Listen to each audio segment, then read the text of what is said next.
humanitarian organization identifying those potential talents.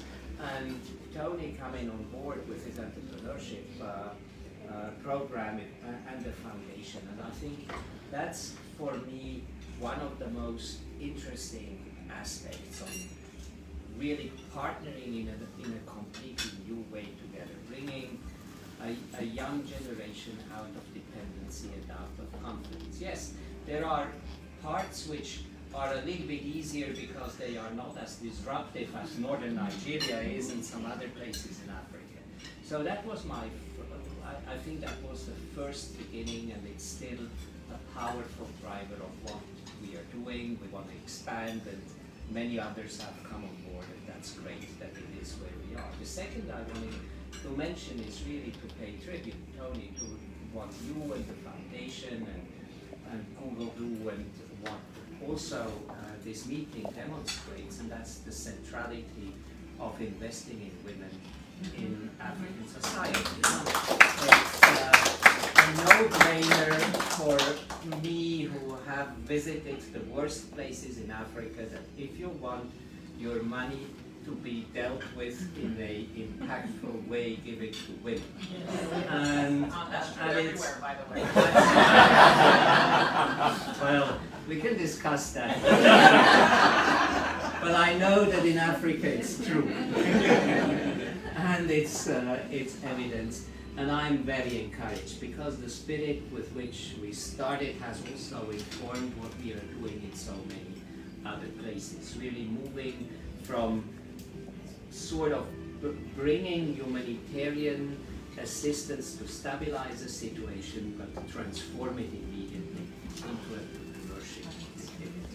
And so I just wanted to pay tribute and really thank you, Tony, and thank the foundation, because I think you have shown what we can do together to really see change of what is happening and bring a completely different aspect. I'm sorry if I leave a little bit early, but I have to go to depression ward. So let me break for and then Ahunna, the assistant director, UNDP, said something.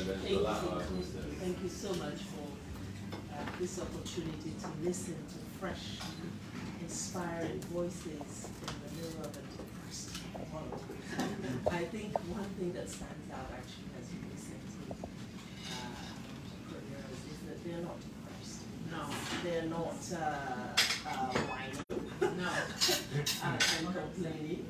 They're not giving up. And they really are, and they're happy. You know, they're about making impact, and that's so much what the world needs today. You know, the world is desperate for this voice, for this space. And I think what I picked up just listening to them, Tony, is sometimes when we talk about what we're giving, we focus on money, right?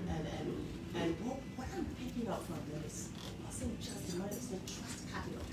You know, you give them the money, but actually what they value the most and what gets them further is that credibility, the validation that they see tech, they can put tech on them and the stamp on them.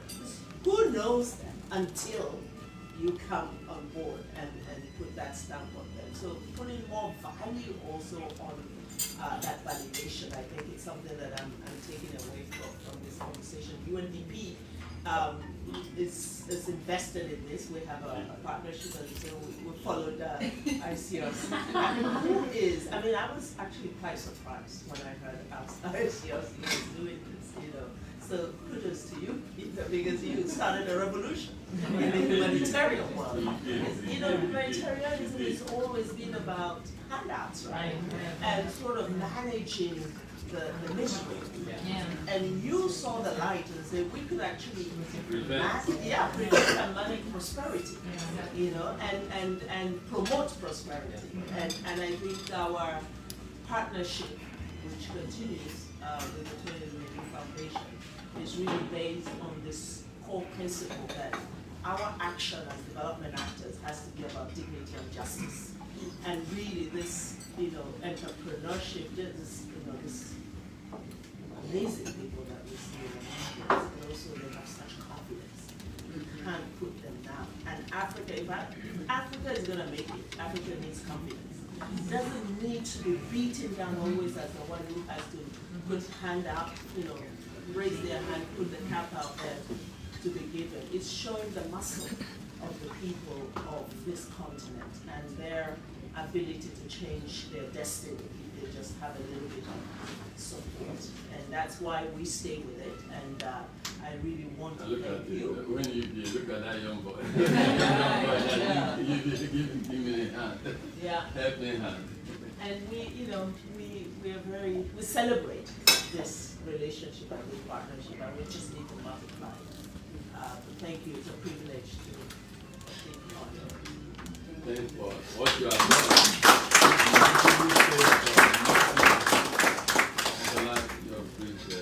So Shala is Group Executive Director of United Bank of Africa and the CEO for UBA America, and she was gracious and kind enough to support this entrepreneurship partnership between us and others by providing premises for office for the Good morning and thank you all. It's really a privilege for us to have the opportunity to host this podium this morning. We identified greatly at UNGA with the Sustainable Development Goal. We're committed to Africa, we're Africa's provider. And when I say this, we're not just a bank that provides banking services. We're not just a bank that's about profit. Yes, we are profit, but we're committed to giving back to the society where we generate profit. And we see a lot of talent, we see a lot of potential in Africa.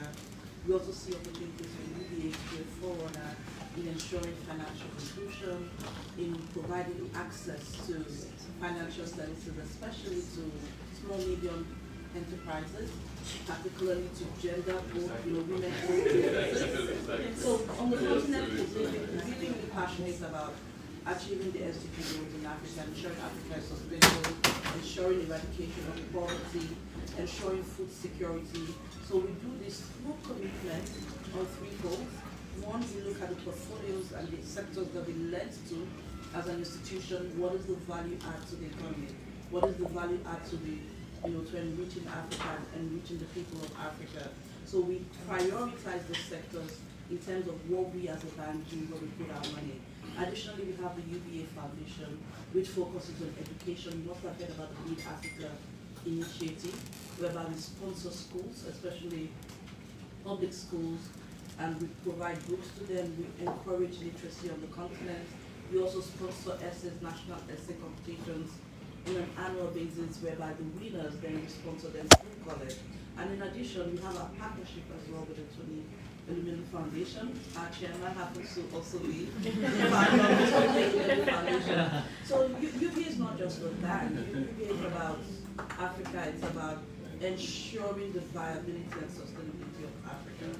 And we would very much like to continue to partner with good institutions like yourself. Thank you. Thank you so much, Jola. Now to the final part of the agenda. We'll be signing our 5-year agreement with the USADF and the Tony Elumelu Foundation. It's a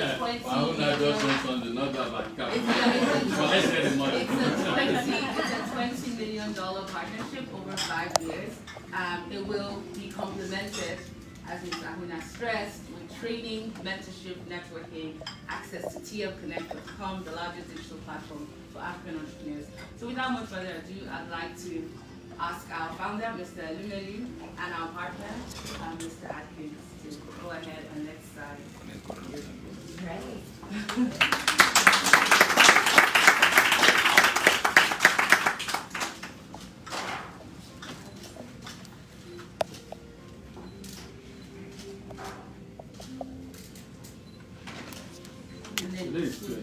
Yes, 20th September, memorable day.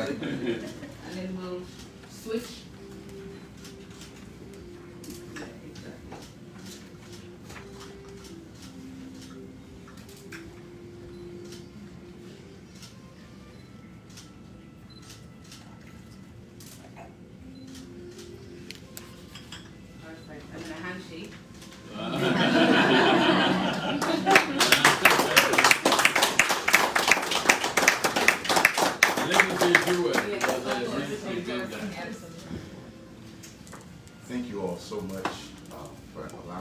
join this morning.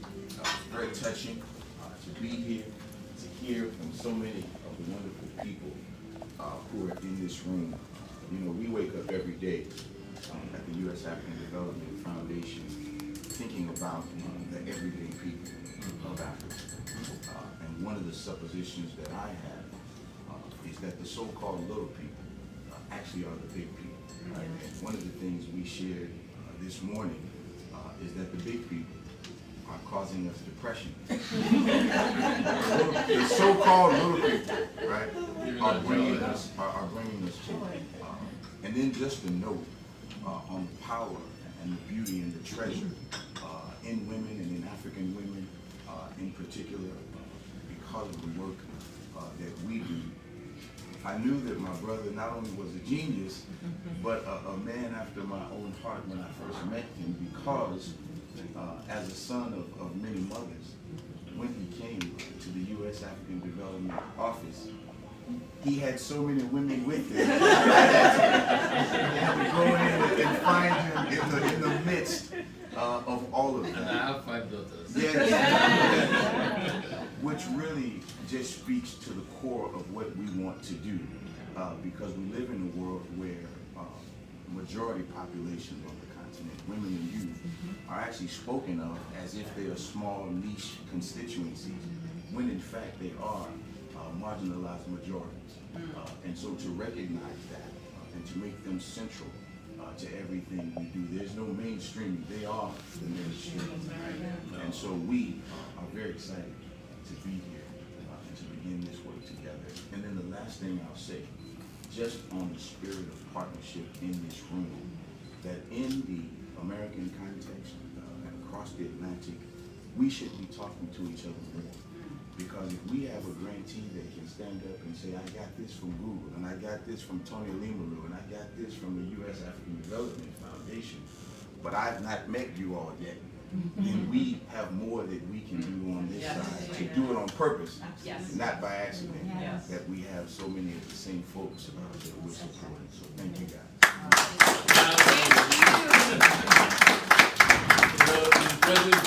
This happened speed of light or sound. Which one is faster? Is this sound or light? Speed of sound. Sound. I don't know.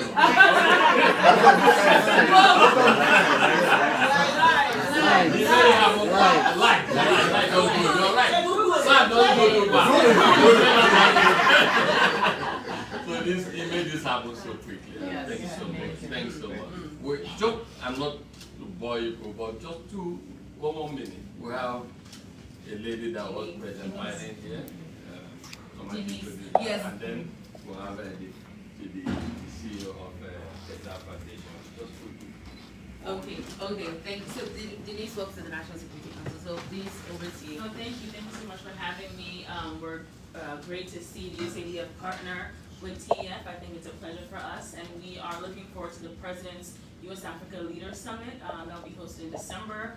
And for me, our goal is to really amplify and pay tribute to, I think, the great work that TF is doing. And so we are really going to make an amazing effort to really, I think, amplify this great work in a very, very concentrated effort to ensure that our principals, the President, and others can see all of this great work. We love what ADF is doing. We want to encourage it and see if we can do something even bigger to announce at the summit. So I'm really excited to be here. Thank you.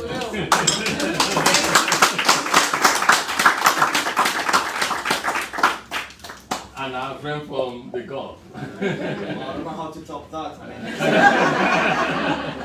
And the inspiring speeches by the young entrepreneurs as well.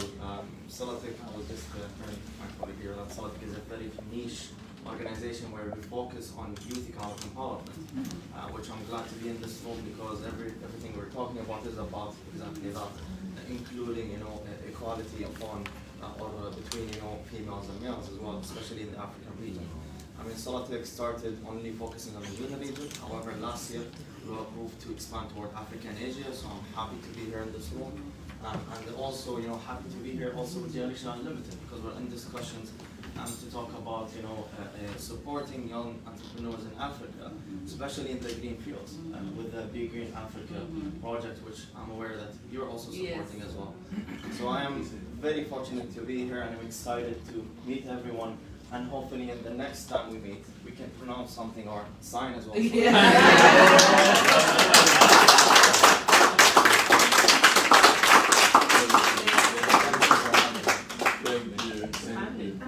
Could I maybe just say a couple of words? Sure. Sorry to barge in. No, but go ahead. So I come from the UN Environment Program.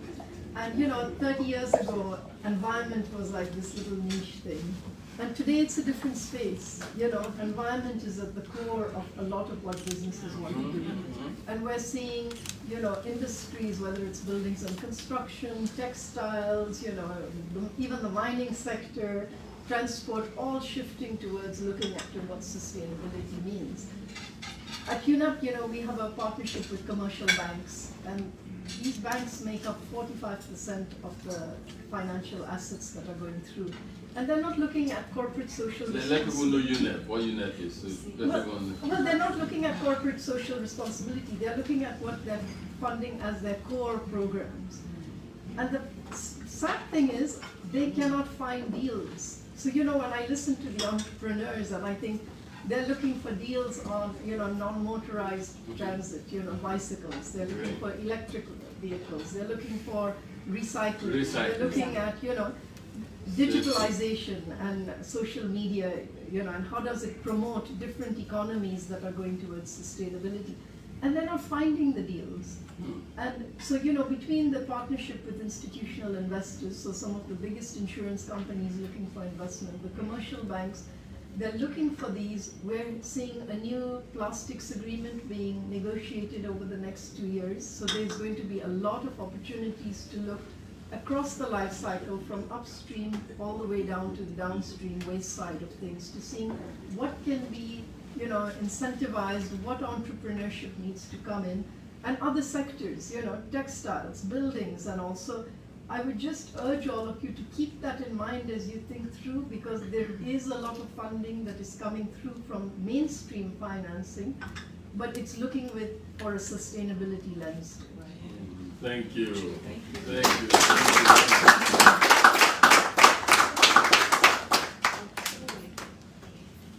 Chairman, can I conclude? Thank you. Unless anyone wants to say something.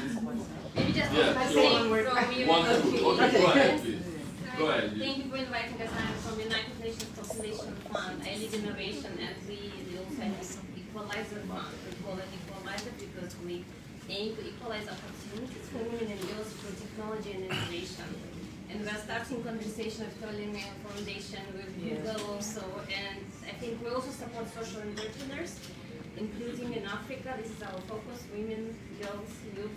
So I think there's a lot of areas of collaboration. And just thank you all for your great work. It's inspiring to see.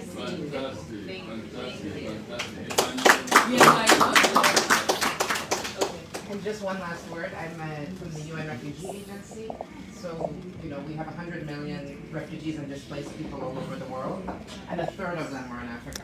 So just a plea from our side, we would love refugees to also be included. They have equally difficult challenges, access to finance, access to jobs, and then I believe we also work with many of you around the table, to Travis's point, connecting the dots, and I think if we can sign something equivalent for a cohort of refugees to be part of the entrepreneurship program, I think it would send a very positive signal, because Africa has been hosting so generously the large majority of refugees and IDPs around the world, and I think your leadership and the leadership of other African statesmen and businessmen is very much a win-win situation. Thank you very much. Thank you. Oh wow, there's a lot of networking. Well, that's the purpose. Yes. Thank you so much. Thank you, Jacquelline. Thank you so much for attending our Google TF roundtable on selfies as well, on empowering additional entrepreneurs across Office for African countries. We look forward to doing even more and replicating this event again at the next UNGA and again and again, and signing even more partners. Thank you, BA. Thank you so much, UGA, Africa's Global Bank, for your generosity. Yes.